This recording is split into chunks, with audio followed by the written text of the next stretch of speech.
Julian Assange has been released from prison in London. Is he the symbol of freedom people should be looking up to?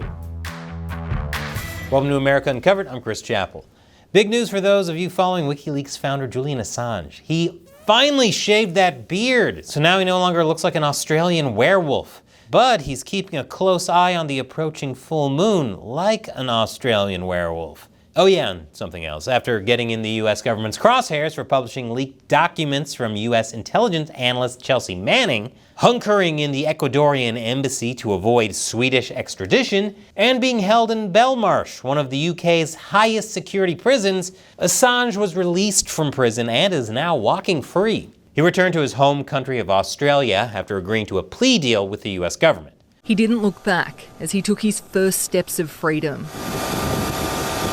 Julian Assange released from London's Belmarsh prison and boarding a plane departing the United Kingdom. He was out before word was, the result of quiet diplomacy and an extraordinary plea deal with the United States. Of course he didn't look back. What did she think he was going to say? "I'll miss you, high security prison. Don't forget to write." Before walking free, Assange flew from the UK to appear in a US federal court in Saipan, the capital of the Northern Mariana Islands, a US territory. He had to fly at his own expense on a charter flight, as he was not permitted to take a commercial airline.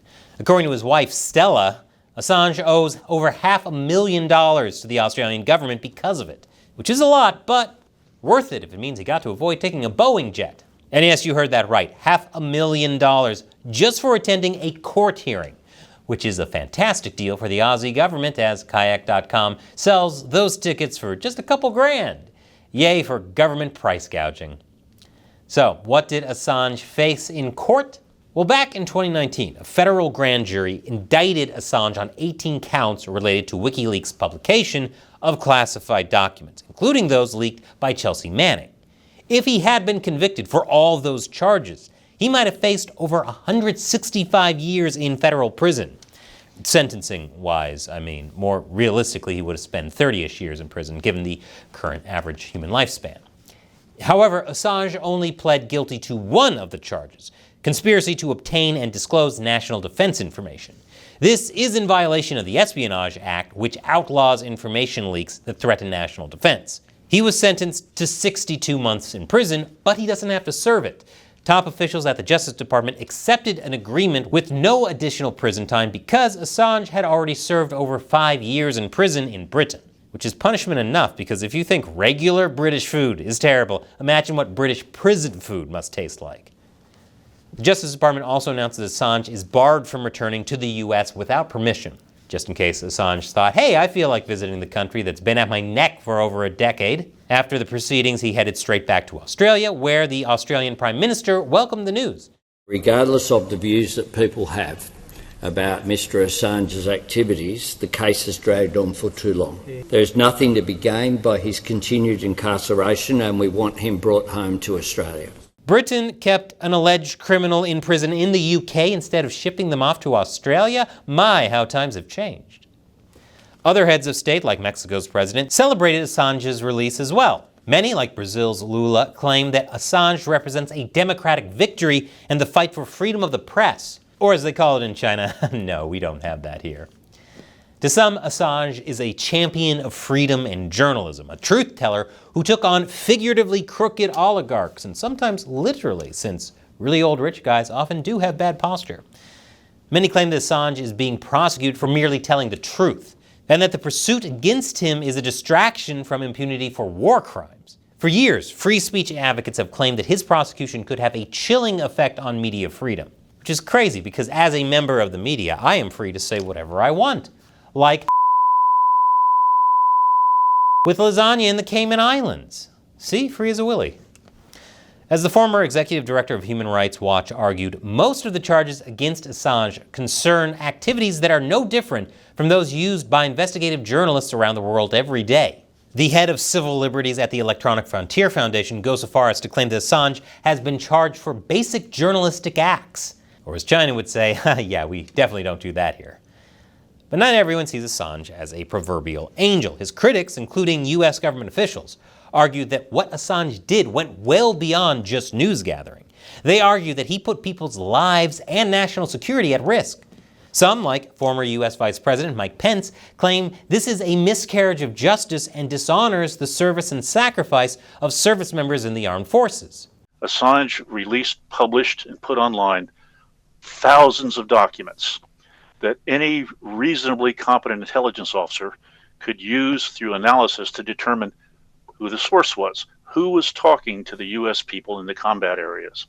And once you've identified who's talking to the U.S., traditionally what happens to them is they disappear.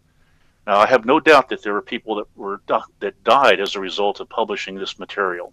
Critics also point to WikiLeaks' alleged role in helping the Belarus government suppress dissidents while Assange was in charge, and how WikiLeaks had thousands of names from Afghanistan war logs that could put U.S. allies in Afghanistan in danger. Guardian journalists even claimed that Assange was dismissive of the risk, allegedly saying, well, they're informants, so if they get killed, they got it coming to them. They deserve it.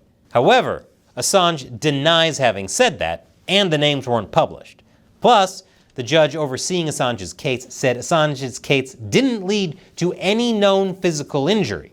While Assange is certainly popular at the moment, he isn't the only controversial figure resurfacing in the public's attention.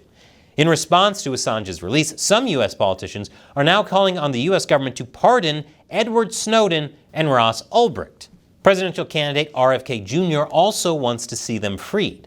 When he's not busy freeing his swole pecs from his shirt while pumping out some reps.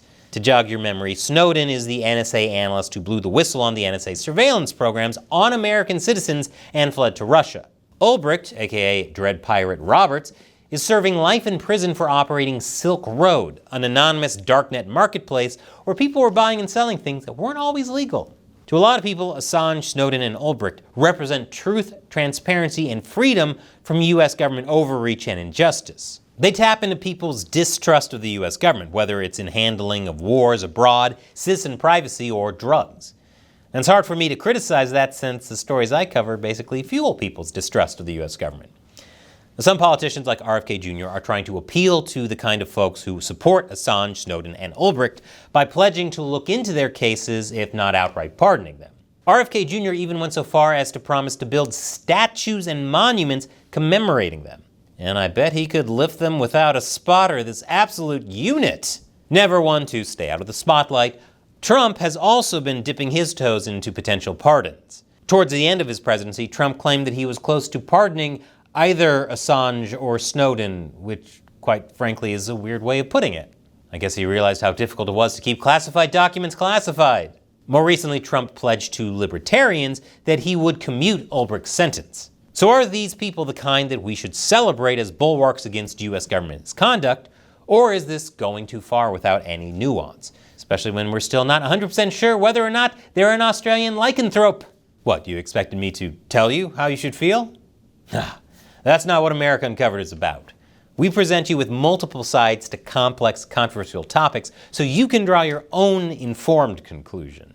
A revolutionary idea, I know, one not commonly found on YouTube, which is why I need your help. Help the show out by liking and subscribing.